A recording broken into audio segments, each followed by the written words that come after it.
CHAPTER VIII. "And why should I not be proud of my race?" Frona's cheeks were flushed and her eyes sparkling. They had both been harking back to childhood, and she had been telling Corliss of her mother, whom she faintly remembered. Fair and flaxen haired, typically Saxon, was the likeness she had drawn, filled out largely with knowledge gained from her father and from old Andy of the D.A. post. The discussion had then turned upon the race in general, and Frona had said things in the heat of enthusiasm which affected the more conservative mind of Corliss as dangerous and not solidly based on fact. He deemed himself too large for race egotism, and had seen fit to laugh at her immature convictions. "It's a common characteristic of all peoples," he proceeded, "to consider themselves superior races. A naive, natural egoism, very healthy and very good, but none the less manifestly untrue. The Jews conceived themselves to be God's chosen people, and they still so conceive themselves." "And because of it they have left a deep mark down the page of history," she interrupted.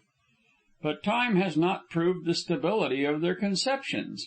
And you must also view the other side. A superior people must look upon all others as inferior peoples.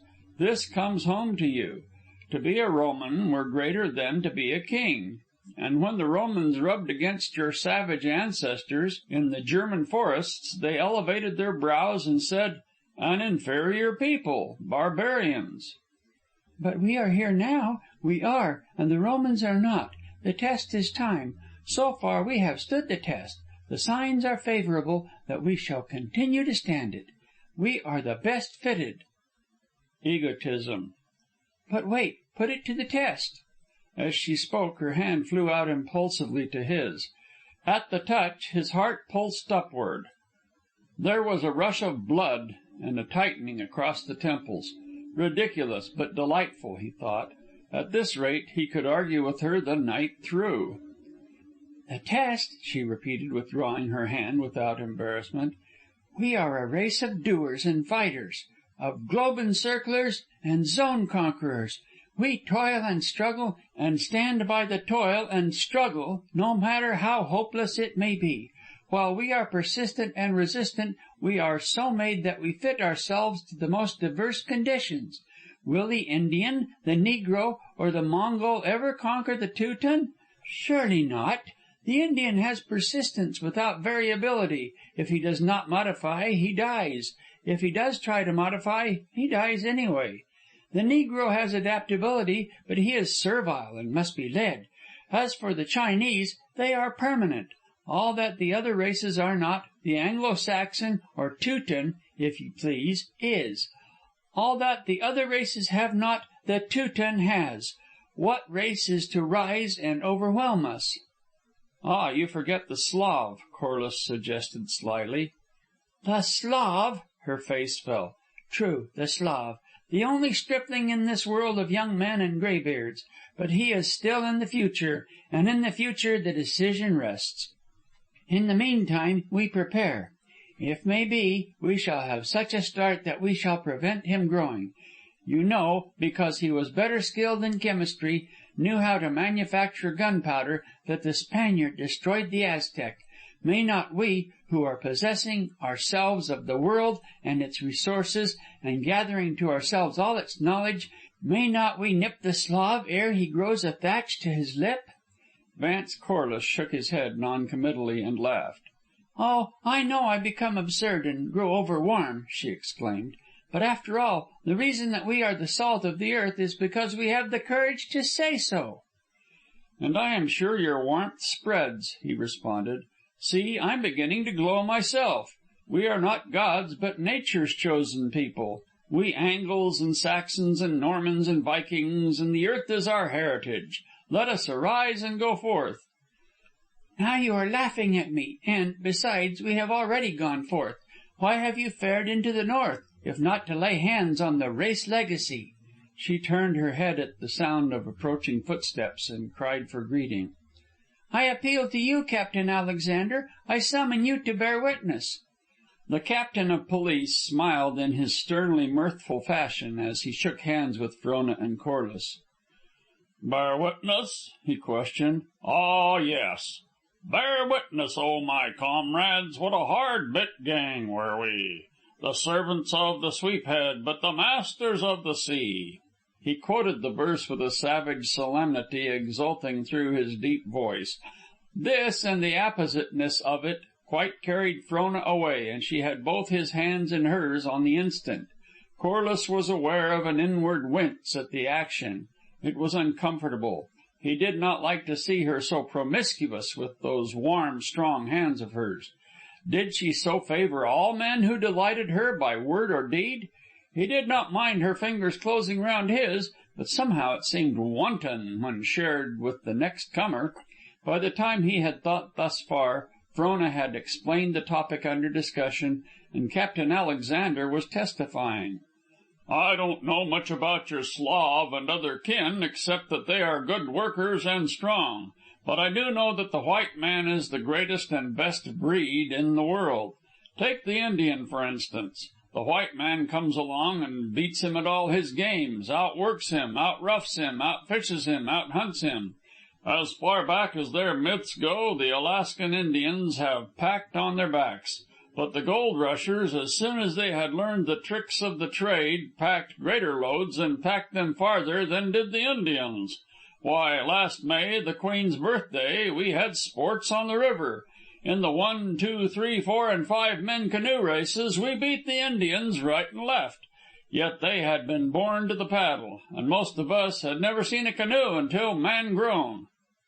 "But why is it?" Corliss queried. "I do not know why. I only know that it is. I simply bear witness. I do know that we do what they cannot do, and what they can do, we do better." Frona nodded her head triumphantly at Corliss.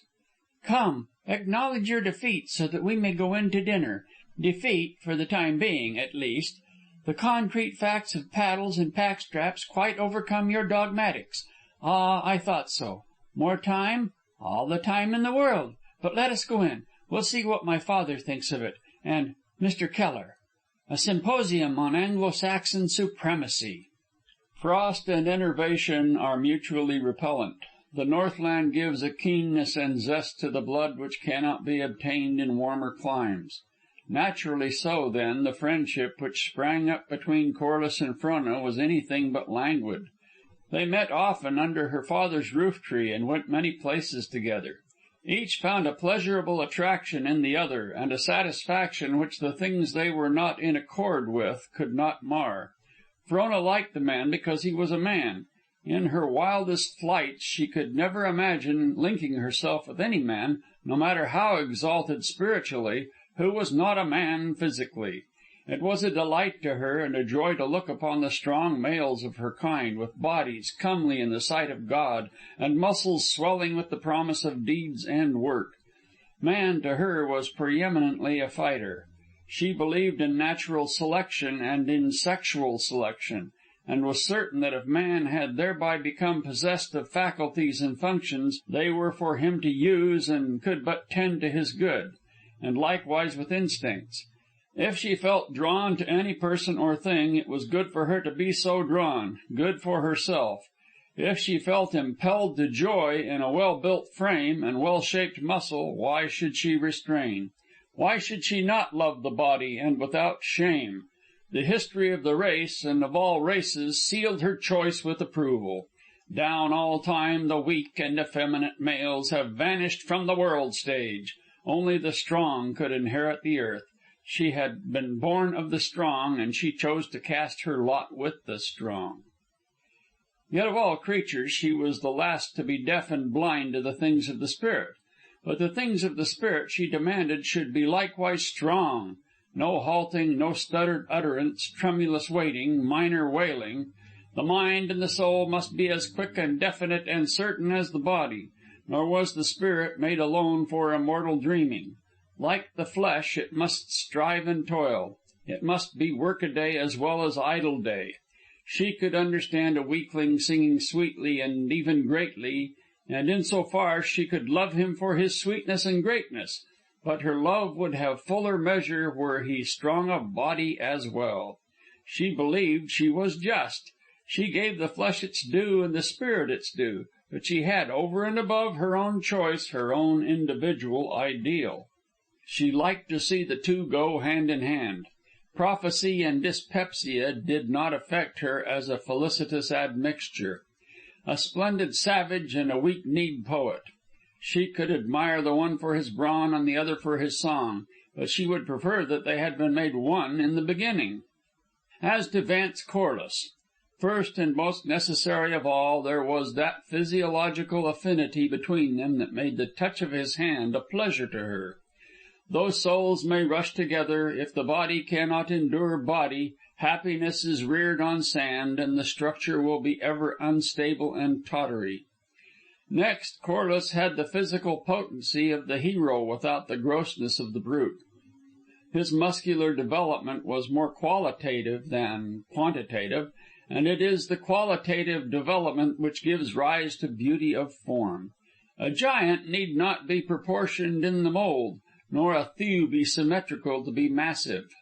And finally, none the less necessary, but still finally, Vance Corliss was neither spiritually dead nor decadent.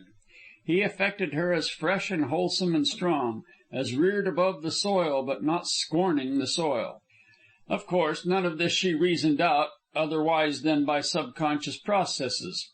Her conclusions were feelings, not thoughts. Though they quarreled and disagreed on innumerable things, deep down, underlying all, there was a permanent unity. She liked him for a certain stern soberness that was his, and for his saving grace of humor. Seriousness and banter were not incompatible. She liked him for his gallantry, made to work with and not for display.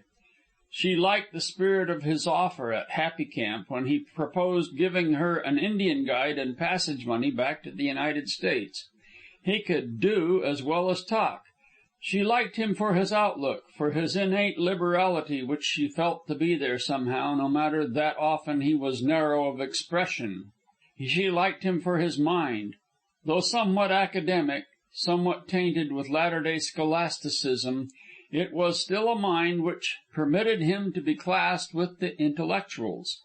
He was capable of divorcing sentiment and emotion from reason. Granted that he included all the factors, he could not go wrong. And here was where she found chief fault with him: his narrowness which precluded all the factors, his narrowness which gave the lie to the breadth she knew was really his. But she was aware that it was not an irremediable defect, and that the new life he was leading was very apt to rectify it. He was filled with culture. What he needed was a few more of life's facts. And she liked him for himself, which is quite different from liking the parts which went to compose him. For it is no miracle for two things, added together, to produce not only the sum of themselves, but a third thing which is not to be found in either of them. So with him. She liked him for himself, for that something which refused to stand out as a part or a sum of parts, for that something which is the cornerstone of faith and which has ever baffled philosophy and science. And further, to like, with Frona Welles, did not mean to love. First and above all, Vance Corliss was drawn to Frona Welles because of the clamor within him for a return to the soil. In him the elements were so mixed that it was impossible for women many times removed to find favor in his eyes. Such he had met constantly, but not one had ever drawn from him a superfluous heartbeat. Though there had been in him a growing instinctive knowledge of lack of unity, the lack of unity which must precede always the love of a man and woman, not one of the daughters of Eve he had met had flashed irresistibly in to fill the void. Elective affinity, sexual affinity, or whatsoever the intangible essence known as love is, had never been manifest. When he met Frona it had at once sprung full-fledged into existence. But he quite misunderstood it, took it for a mere attraction towards the new and unaccustomed. Many men, possessed of birth and breeding, have yielded to this clamor for return, and giving the apparent lie to their own sanity and moral stability, many such men have married peasant girls or barmaids. And those to whom evil apportioned itself have been prone to distrust the impulse they obeyed, forgetting that nature makes or mars the individual for the sake, always, of the type. For in every such case of return the impulse was sound, only that time and space interfered, and propinquity determined whether the object of choice should be barmaid or peasant girl. Happily for Vance Corliss, time and space were propitious, and in Frona he found the culture he could not do without, and the clean, sharp tang of the earth he needed. In so far as her education and culture went, she was an astonishment. He had met the scientifically smattered young woman before, but Frona had something more than smattering. Further, she gave new life to old facts, and her interpretations of common things were coherent and vigorous and new. Though his acquired conservatism was alarmed and cried danger, he could not remain cold to the charm of her philosophizing, while her scholarly attainments were fully redeemed by her enthusiasm. Though he could not agree with much of that she passionately held, he yet recognized that the passion of sincerity and enthusiasm was good. But her chief fault in his eyes was her unconventionality. Woman was something so inexpressibly sacred to him that he could not bear to see any good woman venturing where the footing was precarious. Whatever good woman thus ventured, overstepping the metes and bounds of sex and status, he deemed did so of wantonness. And wantonness of such order was akin to, well, he could not say it when thinking of Frona, though she hurt him often by her unwise acts. However, he only felt such acts when away from her. When with her, looking into her eyes, which always looked back, or at greeting and parting, pressing her hand, which always pressed honestly, it seemed certain that there was in her nothing but goodness and truth. And then he liked her in many different ways for many different things. For her impulses and for her passions, which were always elevated. And already, from breathing the Northland air, he had come to like her for the comradeship which at first had shocked him. There were other acquired likings, her lack of prudishness, for instance, which he awoke one day to find that he had previously confounded with lack of modesty. And it was only the day before that day that he drifted, before he thought, into a discussion with her of Camille. She had seen Bernhardt, and dwelt lovingly on the recollection. He went home afterwards, a dull pain gnawing at his heart, striving to reconcile Frona with the ideal impressed upon him by his mother, that innocence was another term for ignorance. Notwithstanding, by the following day he had worked it out and loosened another finger of the maternal grip. He liked the flame of her hair in the sunshine, the glint of its gold by the firelight, and the waywardness of it and the glory. He liked her neat shod feet and the gray-gaitered calves, alas, now hidden in long-skirted Dawson. He liked her for the strength of her slenderness, and to walk with her, swinging her step and stride to his, or to merely watch her come across a room or down the street, was a delight. Life and joy of life romped through her blood, abstemiously filling out and rounding off each shapely muscle and soft curve. And he liked it all. Especially he liked the swell of her forearm, which rose firm and strong and tantalizing, and sought shelter all too quickly under the loose-flowing sleeve. The coordination of physical and spiritual beauty is very strong in normal men, and so it was with Vance Corliss. That he liked the one was no reason that he failed to appreciate the other. He liked Frona for both, and for herself as well. And to like with him, though he did not know it, was to love. End of Chapter 8, read by Don W. Jenkins, Rancho San Diego, California, shaggybark.blogspot.com.